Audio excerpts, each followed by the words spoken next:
स्वदेशी के हिमायती कल्याण सिंह एक संवेदनशील कवि भी हैं। लोक जीवन की चेतना का उद्देश्य लोकाभ्यास को स्फूर्ति प्रदान करना है। इसके लिए कृत्रिमता को त्याग कर लोक जीवन को अपनाया जाना ही एकमात्र विकल्प है।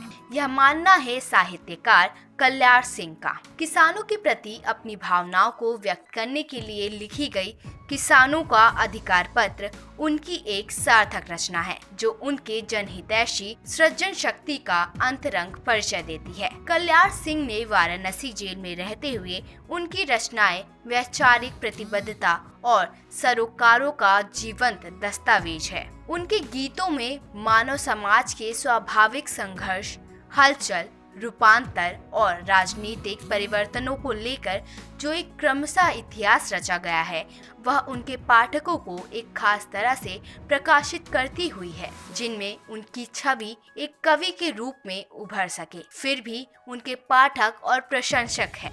मिरोस्लाव होलुब तो एक कवि की सार्थकता के लिए केवल 3 पाठकों की बात करते हैं। ये भारतीय राजनीति के उन अधिव्यवसायियों में से हैं जिनकी कविताओं पर तत्कालिक राजनीतिक और उनके दलीय सरोकार इतने हावी नहीं रहे कि वे देश तथा समाज के लिए दीर्घकालीन और स्थायी सवालों तथा सरोकारों को भुला दें।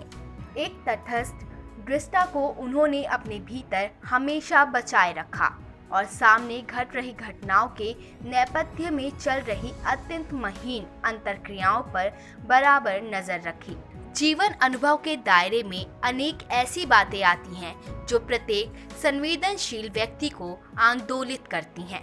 सामान्य व्यक्ति जहां किंचित सोच के पश्चात इन बातों को भुला देता है, रचनाकार उन्हें शब्द देकर किसी विधा का अंग बना देता है।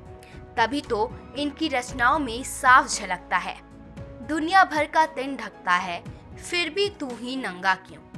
भरता है तू पेट सभी का, फिर भी तू ही भिखमंगा क्यों? तेरे ही बच्चों की फीकी होली और दिवाली क्यों? रोता हुआ दशहरा तेरा ये बिहर बेहाली क्यों? कंगाली के दाग मिटा दे तीज और त्योहारों से।